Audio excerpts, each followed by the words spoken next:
संख्या यानी composite number ऐसी संख्या है जिनके 3 या 3 से अधिक गुणनखंड क्या कहलाते हैं, भाज्य संख्या कहलाती हैं। हम देखते हैं यहाँ पर कि 4, 6, 8, 9, 10 क्या होते हैं, इनफाइनाइट क्या कहलाते हैं, भाज्य संख्या कहलाते हैं, क्योंकि इससे कितने गुणनखंड होते हैं, 3 या 3 से अधिक गुणनखंड, यानी अर्थात इसके हम लोग देखेंगे स्वयं ये संख्या स्वयं व एक के अलावा किसी तीसरी संख्या से जरूर कटे संख्या क्या कहलाती है, भाज्य संख्या कहलाती है। जैसे हम लोग 4 को अगर देखते हैं, 4 क्या तो 4 से कट जाएगा, उसके बाद 4 को देखते हैं 1 से 4 को 4 से भाग देंगे कट जाएगा, 4 को 1 से भाग देंगे तो कट जाएगा, 4 को अगर हम लोग 2 से भाग देंगे तब भी क्या हो जाएगा, ये कट जाएगा। इसीलिए क्या है, जो 3 या 3 से अधिक जगह से जो संख्या होती है क्या होती है, जो 3 या 3 से अधिक संख्याओं जो कट जाए वो संख्या क्या कहलाती है, भाज्य संख्या कहलाती है। इसीलिए क्या है 4, 6, 8, 9, 10 ये क्या है, भाज्य संख्या कहलाती है। अगर हम लोग 3 की बात करें तो हम लोग 3 को 3 से भाग देंगे तो एक बार कट जाएगा, 3 को 1 से भाग देंगे तो कट जाएगा। अब 3 को अब किससे भाग दे दे कि 3 या कट जाए, तो हम लोग अब से कोई संख्या नहीं मिलती कि 3 को भाग दे दें तो कट जाए। इसीलिए 3 क्या होती है, भाज्य संख्या नहीं होती, क्योंकि 3 को 2 बार तो कट जाता है लेकिन तीसरी बार ये कट नहीं पाता है, यानी कोई ऐसी पूर्णांक संख्या हो जो इसको पूर्णतः काट दे। तो इस प्रकार हमारी जो भाज्य संख्या होती है 4, 6, 8, 9, 10 होती है, इसको क्या होता है, इसमें सबसे छोटी जो संख्या होती है क्या होती है, 4 होती है। चलिए हम लोग देखते हैं नेक्स्ट टाइप इसका। अब टाइप नंबर 12 हम लोग देखते हैं अभाज्य संख्या यानी प्राइम नंबर। इसे अभाज्य संख्या हम लोग क्या कहते हैं, रूट संख्या के भी नाम से जानते हैं, यानी ऐसी संख्या जिसके केवल 2 गुणनखंडों क्या कहलाती है, अभाज्य संख्या कहलाते हैं। एग्जाम्पल में जैसे 2, 3, 4, 5, 7, 11 ऐसे से कहाँ तक, इनफाइनाइट तक। हम लोग यहाँ पर 2 को देखते हैं, अगर हम लोग कितने गुणनखंड, 2 गुणनखंड होने चाहिए। अगर हम लोग 2 से देखते हैं, अगर 1 से भाग देते हैं तब भी ये कट जाता है, अगर 2 को 2 से भाग देंगे तब भी कट जाएगा, लेकिन अब 2 को काटने के लिए कोई संख्या नहीं, यानी इससे कितने गुणनखंड होने चाहिए, 2 गुणनखंड होने चाहिए, और 2 गुणनखंड होने क्या कहलाएगी, संख्या अभाज्य संख्या कहलाएगी। इसी प्रकार 3 के 2 गुणनखंड होंगे, 5 के 2 गुणनखंड होंगे। अब यहाँ पर हम लोग ये देखते हैं कि जो इसमें सबसे छोटी अभाज्य संख्या होती है वो क्या होती है, 2 होती है। क्या होती है, 2 होती है। अगर आपसे पूछे सबसे छोटी विषम अभाज्य संख्या बताइए, तो सबसे छोटी विषम अभाज्य संख्या क्या होती है, 3 होती है।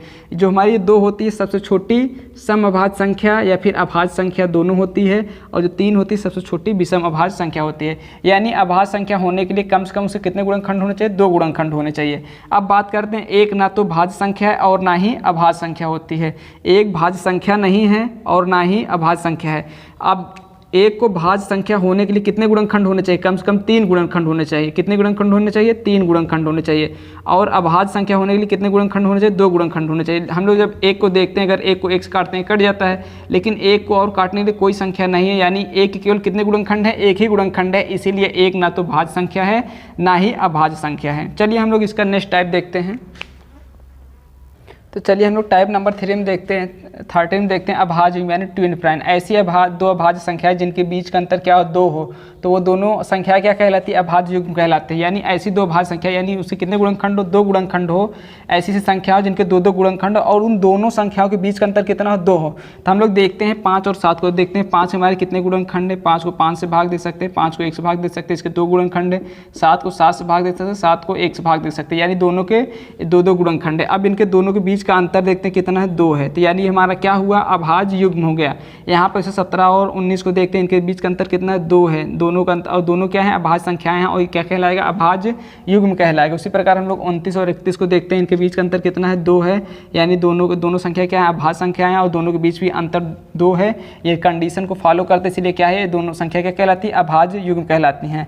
इसी प्रकार हम लोग 1 से लेकर 100 तक के बीच में देखते हैं कितने हमको अभाज्य युग्म मिल जाते हैं, 8 अभाज्य युग्म मिल जाते हैं। चलिए हम लोग इसका कुछ नेक्स्ट टाइप देखते हैं। तो हम लोग टाइप नंबर नेक्स्ट 14 में देखते हैं सहभाज्य संख्या यानी को प्राइम नंबर। इसमें देखते हैं कि ऐसी 2 संख्याएं जिनके बीच का एचसीएफ क्या हो, 1 हो, तो ऐसी संख्या क्या कहलाती है, सहभाज्य संख्या कहलाती है। यानी ऐसी 2 संख्या हो जिनके बीच का एचसीएफ कितना हो, 1 हो। अगर हम लोग यहाँ पर देखते हैं 2 और 3, अगर हम लोग 2 और 3 का देखते हैं तो हमें यहाँ पर इसका फैक्टर 2 मिलेगा, 3 का फैक्टर 3 मिलेगा। अगर हम लोग यहाँ पर एचसीएफ निकालने की बात करें तो यहाँ पर हम लोग देखते हैं दोनों में कॉमन कोई नहीं है, तो हम लोग इसके गुणे में क्या मान सकते हैं, 1 मान सकते हैं। इसके गुणे में क्या मान सकते हैं, 1 मान सकते हैं। यानी जो कॉमन है यही एचसीएफ में चला गया, यानी दोनों का एचसीएफ क्या हो गया, 1 हो गया।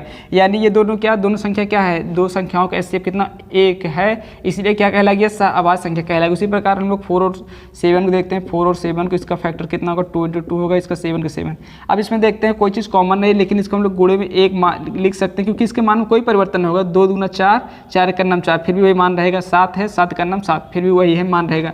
अब देखते हैं इसमें कॉमन हम लोग देखते हैं, एचसीएफ लिए दोनों में कॉमन देखा जाता है। देखते हैं दोनों में कॉमन 7 है, ऊपर 7 नहीं है, यहाँ पर 2 है, यहाँ नीचे 2 नहीं है, इसमें 1 है तो इसमें 1 है, तो हम लोग 1 ले लेते हैं। यानी इनका भी क्या हो गया, ये भी एचसीएफ 1 है, इसलिए क्या होगा, सहअभाज्य संख्या हो गया। इसी प्रकार प्रकार हम लोग 8 का देखते हैं, 8 और 15 का देखते हैं हम लोग। इसका फैक्टर 2 इंटू 2 इंटू 2 होगा, 2 दूना 4, 4 दूनी 8 हो गया। इसके बाद 15 का हम लोग देखते हैं 3 इंटू 5 होगा। हम लोग देखते हैं 2 ऊपर है, 2 नीचे नहीं, यहाँ पर 5 है, ऊपर 5 नहीं है, लेकिन इसके हम लोग गुणे में 1 हमेशा ऑलवेज मान सकते हैं, कोई दिक्कत नहीं है, क्योंकि इसके गुणांक से में 1 लिखने से मान कोई परिवर्तन नहीं आता। तो दोनों में देखते हैं हम लोग कॉमन क्या है, 1 है, यानी इन दोनों का 8 और 15 का एचसीएफ कितना है, 1 है, इसलिए क्या है, यह सहभाज्य संख्या कहलाएगी।